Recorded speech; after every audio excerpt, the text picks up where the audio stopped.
Dirigimos ahora nuestra mirada a un curso de formación permanente que nos invita a conocer una disciplina que, a pesar de su antigüedad, sigue despertando interés.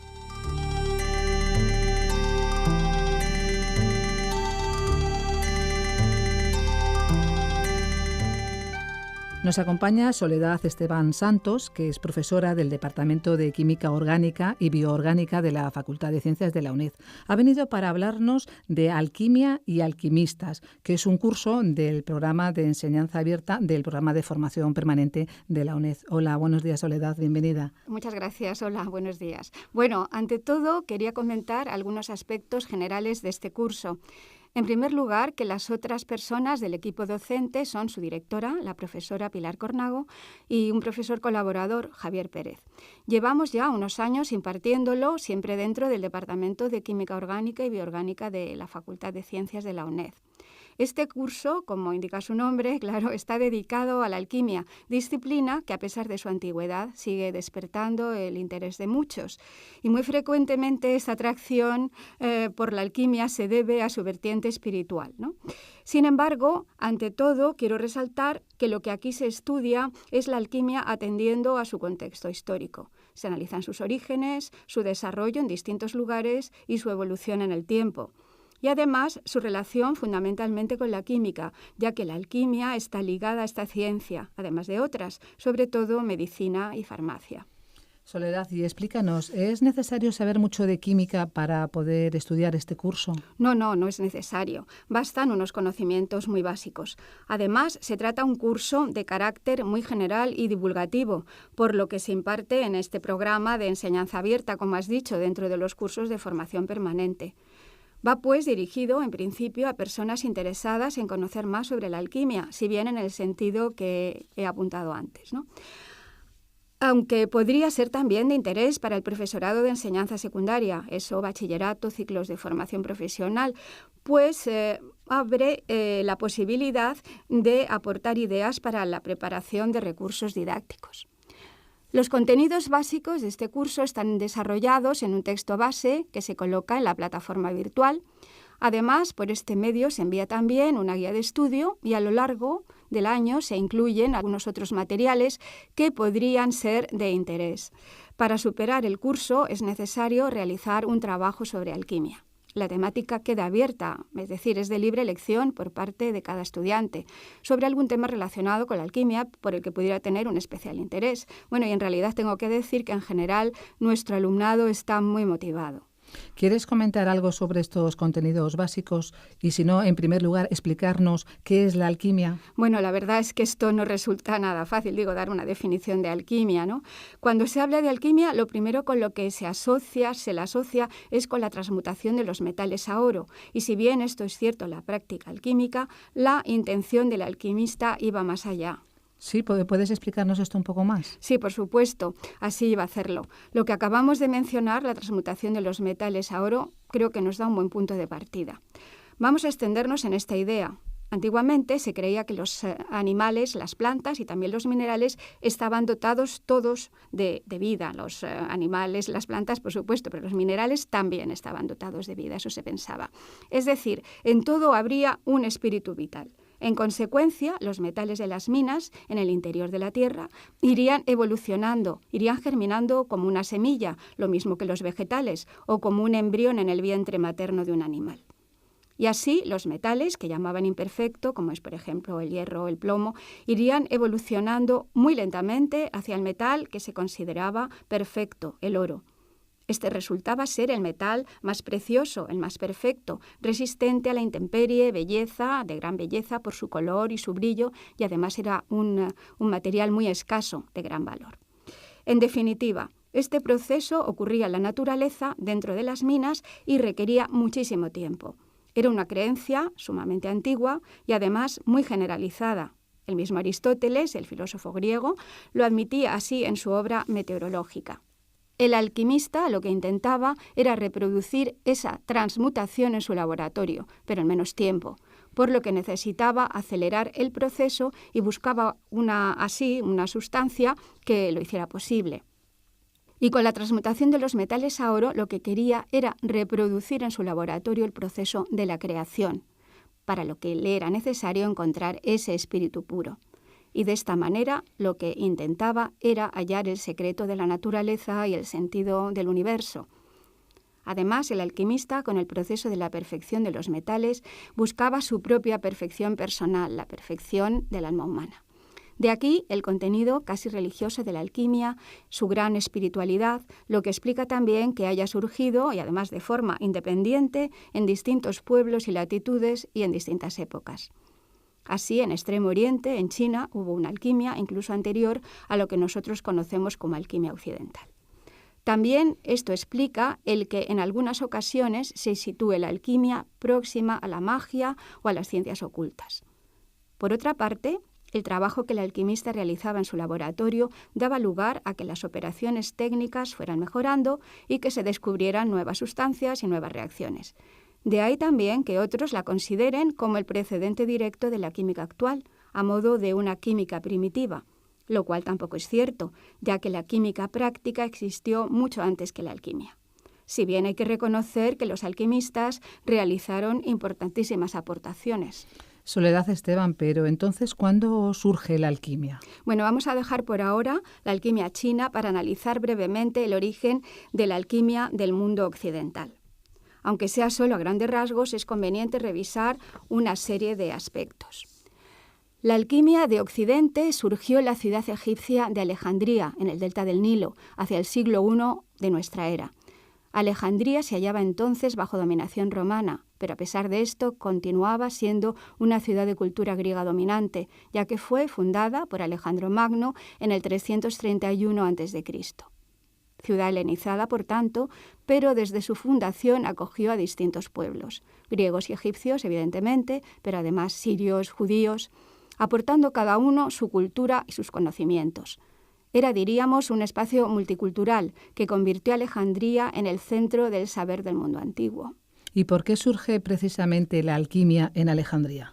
Bien, en esta ciudad confluyen, por una parte, la cultura griega con un sustrato egipcio en cuanto a saberes y religión. Además de la filosofía griega, también recibió corrientes filosóficas y doctrinas de Persia, Babilonia y otros pueblos de esa zona geográfica. Tales eran las filosofías orientales, la astrología, la doctrina del gnosticismo, la magia, la mística, el hermetismo, además del cristianismo. En lo que a filosofía griega se refiere, recordemos ahora brevemente las ideas de Aristóteles acerca de la materia, con la teoría de los 4 elementos, aire, fuego, agua y tierra, cada uno de los cuales llevaba asociada una cualidad. Estos elementos eran los componentes universales de todos los objetos. Es decir, los 4 estarían presentes en todas las sustancias, pero en distinta proporción de unas a otras, y variando esa proporción se tendría una sustancia u otra. Para Aristóteles también todas las sustancias estarían formadas por una materia primitiva, a la que se le podrían dar distintas formas y cualidades, dando lugar a los distintos objetos de nuestro mundo. Estas ideas proporcionaron una base, una justificación para lo que se considera como el eje central de la alquimia, la transmutación.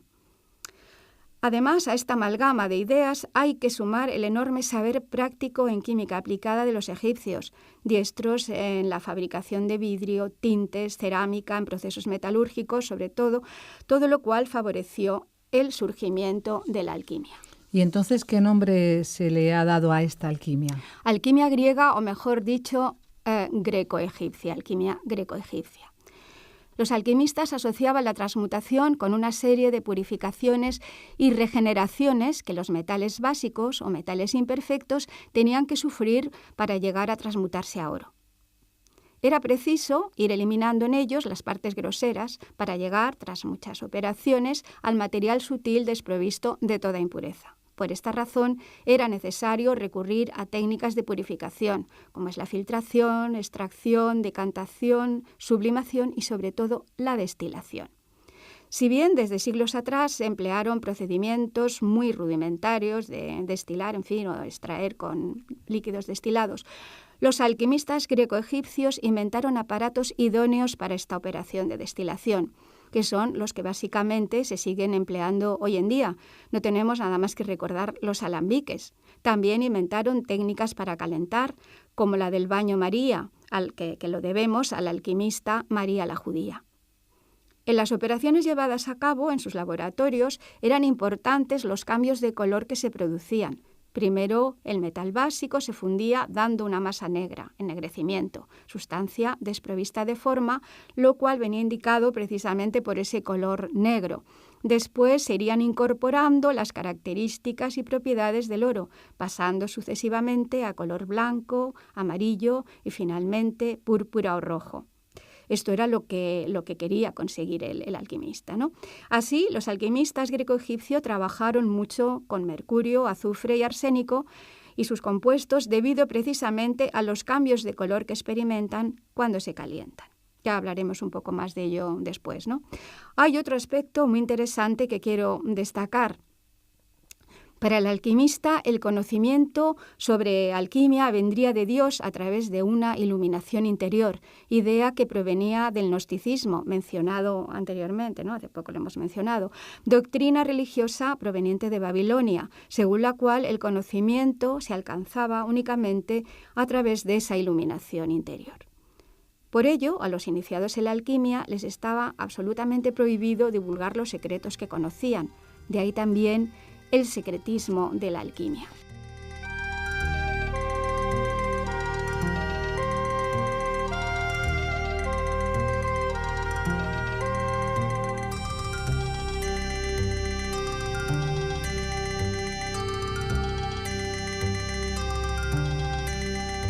Soledad, yo creo que antes de seguir adelante, ¿podrías comentarnos algo de la alquimia china? De acuerdo. La alquimia china, dejamos ahora entonces la alquimia greco-egipcia, la alquimia china surge a finales del siglo II, de los siglos II y III a.C., aunque se han encontrado indicios de que hubiera podido existir antes, hacia el siglo VI a.C. también. Es decir, es más antigua que la alquimia greco-egipcia, como habíamos dicho. Antes del surgimiento de esta alquimia, la china, hay que tener en cuenta, por una parte, que los chinos eran hábiles en procesos metalúrgicos desde tiempos muy tempranos. Trabajaban el bronce ya desde los siglos XIX a.C. y utilizaban el hierro en el 500 a.C. Por otra parte, en el libro llamado Libro Canónico de las Transformaciones o de las Mutaciones del 1200 a.C., se describe el dualismo del yin y el yang, causa de todas las cosas. El yin es el principio femenino, frío, oscuro y negativo, y el yang el principio masculino, caliente, luminoso y positivo. Y ya, concretamente, en cuanto a la alquimia, se origina en estrecha conexión con el taoísmo, fundado por Lao Tse, que nació en el siglo VI a.C., y es autor del texto Tao Te Ching, que interpretaba el universo en términos de esos dos principios contrarios, yin y yang, porque de su combate resultaban los 5 elementos chinos, que eran agua, fuego, madera, metal y tierra, que compondrían todos los objetos de la materia. El yin y el yang eran, pues, dos fuerzas o principios cósmicos entre los que había un movimiento constante, con lo que se intentaban explicar todos los procesos que tenían lugar en la naturaleza. En este libro, del Tao Te Ching, se describen también técnicas alquímicas y la idea de la transmutación a oro. Sin embargo, esto es muy importante resaltarlo, para los chinos mucho más importante que la fabricación de oro a partir de otros metales era la preparación de elixires con los que el ser humano pudiera alcanzar la perfección, una vida más larga e incluso la inmortalidad. Respecto a esa idea de inmortalidad, creían en la existencia, esto es bastante curioso, de unos seres inmortales, los Xian, que habitaban en las islas Penglai, situadas supuestamente en algún punto frente a la costa noroeste de China. Para los chinos, el oro, pues, era importante no en sí mismo, sino como un medio para conseguir el objetivo primordial de alargar la vida e incluso la inmortalidad. En otras palabras, para conseguir el Tan o elixir de la vida. Esta idea de elixir de la vida marca otra profunda diferencia con la alquimia griega, ya que no se encuentra en la alquimia griega. En algunos escritos de alquimia china se hace referencia a la preparación de oro alquímico partiendo de cinabrio, por lo que también se preparaban con este material recipientes, vajillas y otros utensilios para comer y beber, con el fin de que el oro alquímico se fuera absorbiendo al ingerir los alimentos. El cinabrio es un mineral de color rojo que recordaba la sangre, tiene la particularidad de que al calentarlo produce mercurio, único metal líquido, de un color blanco metálico brillante. Y este mercurio, mediante ciertos tratamientos, vuelve a dar cinabrio. Es decir, el cinabrio moría y renacía en el lenguaje alquímico. Idea esta de la muerte y resurrección que estuvo arraigada también entre los alquimistas de Occidente, como veremos después. Además, hoy sabemos que químicamente el cinabrio es un sulfuro de mercurio. Esto es importante porque, como acabamos de decir, los alquimistas greco-egipcios trabajaban frecuentemente con azufre y con mercurio. ¿Y por qué era tan importante el oro en la preparación de estos elixires? Porque los taoístas creían que el oro era muy rico en yang, es decir, en energía pura. Así, si una sustancia rica en yang era ingerida por el hombre, este iría adquiriendo los atributos relacionados con este principio: fuerza, salud, longevidad, indestructibilidad y, en definitiva, la inmortalidad. Además del oro, muchos materiales eran ricos en yang. Del mundo mineral, el cinabrio, ya lo hemos dicho, el jade, el azufre, en ciertos animales como la tortuga, el gallo, y también en ciertos vegetales como el melocotón, o provenientes del mundo vegetal como el melocotón y el pino.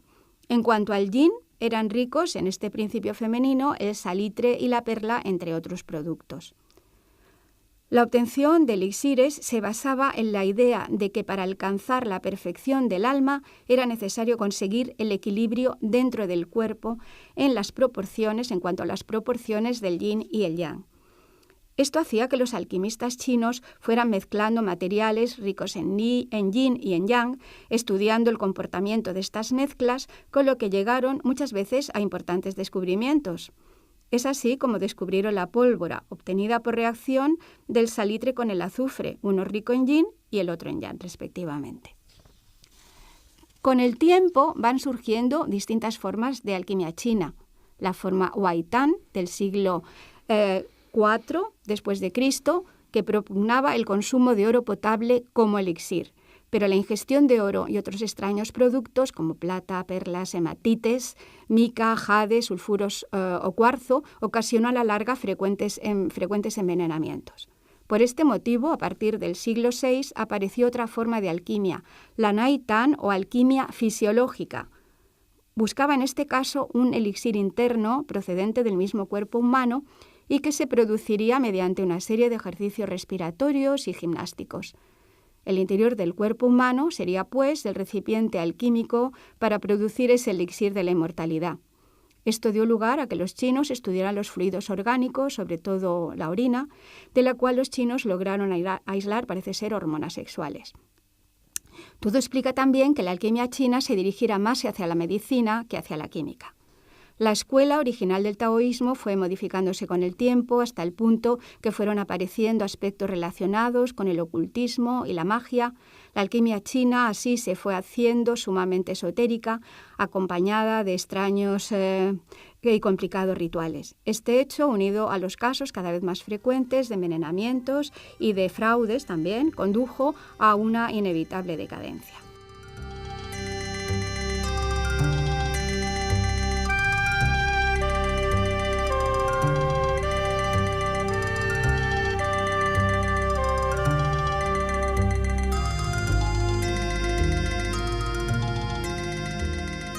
Bueno, pues de esta forma conocemos ya en líneas generales los aspectos de la alquimia china. ¿Qué te parece si volvemos de nuevo otra vez a la alquimia occidental? Sí, claro. Nos habíamos detenido en la alquimia nacida en Alejandría. Pensemos ahora en la península de Arabia. Cuando muere Mahoma en el siglo VII, los árabes salen de su península e invaden los territorios egipcios y los de todas esas regiones, ¿no? Es así como los árabes entran en contacto con sus conocimientos y obviamente también con los de alquimia. Se interesan por sus textos escritos en griego, los traducen e integran su saber junto al que ya poseían de la alquimia china, adquiridos principalmente a través de los viajes de la ruta de la seda. Pensemos en que con estos viajes comerciales tuvo lugar no solo el intercambio de mercancías y productos, sino también un intercambio de conocimiento. Precisamente, los árabes toman de los chinos esa idea del elixir de la inmortalidad que los alquimistas griegos o greco-egipcios no tenían y que la transmiten después esa idea de la inmortalidad a los alquimistas cristianos europeos. Los árabes empiezan a practicar la alquimia haciendo además importantes aportaciones, tanto en el aspecto práctico, nuevas técnicas, descubrimiento de nuevas sustancias, como en el ideológico. Tal es la teoría de los dos principios azufre-mercurio de los metales, según la cual el mercurio, principio acuoso, y el azufre, principio ígneo y humeante, se mezclarían y combinarían en el interior de la Tierra, generando así los distintos metales. Siglos después, ya en el Renacimiento europeo, Paracelso sumará a estos dos principios un tercero, la sal, que es la teoría de los tria prima o de los tres principios. Los árabes continúan su expansión ahora por el norte de África y se introducen en Europa, invadiendo la península ibérica y el sur de Italia.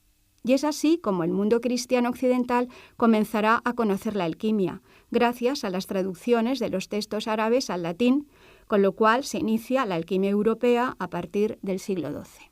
¿Y qué características específicas tiene esta alquimia del occidente cristiano? Los alquimistas medievales siguen buscando esa sustancia de la que suponían unas cualidades especiales y maravillosas con la que se conseguiría la transmutación. El conjunto de operaciones para conseguirla se conocía como la gran obra alquímica, que debía ser llevada a cabo por los agentes de la alquimia, los adeptos. A esa sustancia le daban el nombre de piedra filosofal, ya que suponían que provenía de una piedra especial, y el término de filosofal se debía a que en aquellos tiempos y hasta el siglo XVIII a los que hoy llamamos científicos se les conocía como filósofos. Y también con esa piedra se conseguiría el elixir de la vida para cura de enfermedades y la inmortalidad. Desde el punto de vista técnico, se van mejorando notablemente aparatos y operaciones de laboratorio, sobre todo los de destilación, y aún más durante la Edad Moderna. En esta nueva etapa, la alquimia continúa en Europa con las mismas características que los siglos medievales. Sin embargo, desde el punto de vista del pensamiento, durante la Edad Moderna se acentúa el carácter espiritual de la alquimia. La gran obra va tomando un carácter místico en un proceso mediante el cual el alquimista camina hacia su superación espiritual. Es, pues, un proceso iniciático en el que el adepto necesita realizar enormes esfuerzos a fin de conseguir entrar en el gran secreto alquímico. Se trata así de una alquimia más esotérica, en la que el principal objetivo del alquimista se convierte en conseguir su propia perfección, mientras que llegar a la piedra filosofal no constituiría sino la prueba de que finalmente ha culminado con éxito su proceso de iniciación. No obstante, la alquimia sigue practicándose en gran manera durante la Edad Moderna, hasta tal punto que alcanza el mayor auge de toda su historia a mediados del siglo XVII. Los alquimistas son respetados, protegidos muchas veces por las monarquías, y el número de publicaciones de textos alquímicos crece enormemente. Recordemos también que la invención de la imprenta por Gutenberg hacia el 1440 facilita enormemente la difusión de textos. Pero a partir de ese momento, mediados del siglo XVII, comienza el declive de la alquimia. Y en definitiva, su trayectoria sigue un sentido inverso al desarrollo de lo que hoy conocemos como química científica. Aunque hay que decir que hasta hoy en día siempre ha habido firmes partidarios de la alquimia y gente que la ha practicado. A propósito de esto, nos has hablado sobre los textos de alquimia. ¿Querías hablarnos un poco más sobre ello? Sí, claro. En primer lugar, una de las consecuencias del carácter místico que va tomando la alquimia es que su secretismo se acentúa, dando lugar en sus textos a un lenguaje cada vez más alegórico, críptico, con símbolos, metáforas, tanto los productos que empleaban como las operaciones que realizaban. De tal manera que al leer un texto de alquimia al profano le resultaba ininteligible, sin entender a lo que se hacía referencia, tanto si leía sus palabras como si observaba sus ilustraciones. Y entre nosotros mismos, a un químico de hoy en día le es imposible entender lo que se dice en esos textos a no ser que conozca una serie de pautas. ¿Y podríamos extendernos un poco más en este último punto? Sí, por supuesto. Pero antes quería, en líneas generales, comentar ciertos aspectos descritos en estos textos alquímicos. En primer lugar, para llevar a cabo la gran obra, o opus magnum en latín, como lo decían, era necesario ir superando una serie de etapas, en las que partiendo de la materia prima o prima materia, ésta iba sufriendo transformaciones sucesivas que se manifestaban en cambios de coloración: negro, nigredo, blanco, albedo y rojo, rubedo. Simbólicamente se representaba todo el proceso como muerte, putrefacción, resurrección de la materia, a la que ya hemos aludido antes, teniendo lugar siempre una progresiva purificación. El nigredo correspondía a la putrefacción, por el color negro también, mientras que el rubedo, la prima materia, se ha transfigurado en la piedra que otorga al alquimista la entrada a los misterios superiores. Muerte, putrefacción, resurrección es el punto central del proceso alquímico. La materia muere y tras su putrefacción vuelve a renacer, purificada en cada etapa. Al final se llega a la materia perfecta. También el adepto, durante su proceso de iniciación, muere y renace a un nuevo ser al que ya le es permitido el acceso al saber. Por otra parte, en cada operación es necesario calentar. Por esto el alquimista utilizaba el horno alquímico o atanor. Tenía una forma muy curiosa, una forma de torre, construido con ladrillos para mantener en su interior el calor de modo uniforme por largo tiempo. Por ello, el fuego, uno de los elementos aristotélicos además, era fundamental en las operaciones alquímicas. Y como no todas las operaciones requerían igual aportación de calor, se describieron 4 clases de fuego con nombres muy curiosos, ¿no? Además, como veremos, fuego de estiércol, de rayos de sol y luna, de los filósofos y de la llama. Otras veces los llamaban fuego de calor de fiebre o de excrementos, de sol de mediodía de verano, de brasas o cenizas y de fuego en llamas, que equivaldrían a una serie de intervalos de temperatura expresados en nuestros grados centígrados de hoy en día. El mismo alquimista era quien procuraba proporcionar el calor adecuado según la operación que fuera, ¿no? Insuflando más o menos aire con un fuelle. Un producto importante para el laboratorio alquímico era el rocío, necesario en determinadas operaciones, sobre todo en la del rubedo. Se pensaba que al venir del cielo poseía unas fuerzas universales que era preciso captar mediante su destilación, y al destilarlo quedaba como residuo la sal alquímica, necesaria para llevar a cabo la purificación en las distintas etapas del proceso. Pero un dato interesante, el alquimista debía recoger solo el rocío de una época del año, la de primavera, época en la que germinan los vegetales de los campos. Dentro de ese lenguaje de los alquimistas, cuando se referían al proceso de la gran obra, muchas veces lo llamaban el Camino de Santiago y también Vía Láctea. Por ello, en las rutas jacobeas existen símbolos alquímicos. Algunos alquimistas decían haberlo llevado a cabo, aunque en realidad bien pudiera haber sido tan solo un lenguaje simbólico, como una peregrinación interior. Soledad, ¿y qué nos puedes explicar de los símbolos alquímicos? Bueno, pero es que ya no nos queda tiempo para ello. Solamente quería comentar que también aparecen símbolos alquímicos no solamente en los textos de esta materia, sino en muchas iglesias medievales. No hay más que recordar el famoso libro El misterio de las catedrales, escrito en 1929 por Fulcanelli, que seguramente corresponde al seudónimo de un autor totalmente desconocido y rodeado de misterio. En este libro se explican muchas de las operaciones y secretos de la alquimia a través de las esculturas de las catedrales góticas. También las esculturas eróticas en capiteles y canecillos de muchas iglesias románicas, pensemos por ejemplo en las de Cantabria y las del norte de Castilla, estarían relacionadas con el pensamiento alquímico. Bueno, creo que ya tenemos que acabar. Entonces, quiero decir que hemos tratado aquí, muy por encima, algunas de las temáticas que se estudian en este curso. Y no me queda ya sino despedirme de todos ustedes. Pues muchísimas gracias, Soledad Esteban, profesora del Departamento de Química Orgánica y Bioorgánica de la Facultad de Ciencias, que nos ha acercado hasta aquí el curso del programa de enseñanza abierta, del programa de formación permanente de la UNED, que lleva el título de Alquimia y Alquimistas. Muchas gracias y muy buenos días. Muchas gracias, buenos días.